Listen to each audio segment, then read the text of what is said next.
بسم الله الرحمن الرحيم.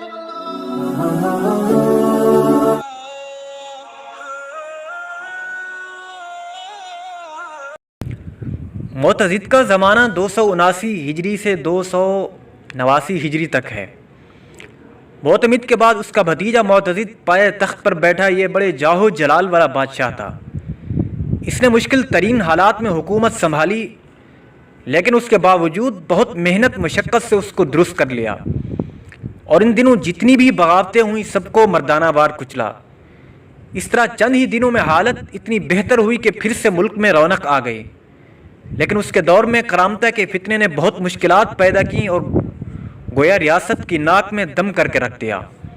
ابھی مسلمان ان سے چھٹکارا حاصل نہ کر پائے تھے کہ کچھ اور لوگ آ کھڑے ہوئے اور آل رسول اور آل فاطمہ و علی کا نام لے لے کر لوگوں کو اپنے ساتھ ملا لیا، اور فاطمیین کے نام سے انہوں نے ایک نئی سلطنت قائم کر لی اور مرکز سے علیحدہ ہو گئے۔ ان کی ابتدا قیروان سے ہوئی تھی، لیکن بعد میں بڑھتے بڑھتے مصر و شام پر قبضہ ہو گیا۔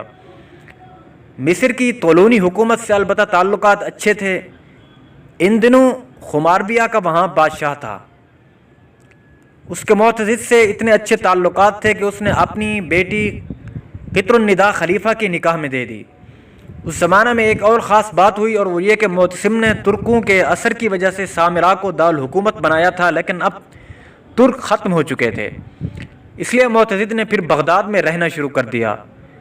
22 ربیع الثانی 289 ہجری کو معتزد کی وفات ہوئی۔ اس نے ملک میں وقار قائم کرنے کے علاوہ بہت سی اصلاحات کیں۔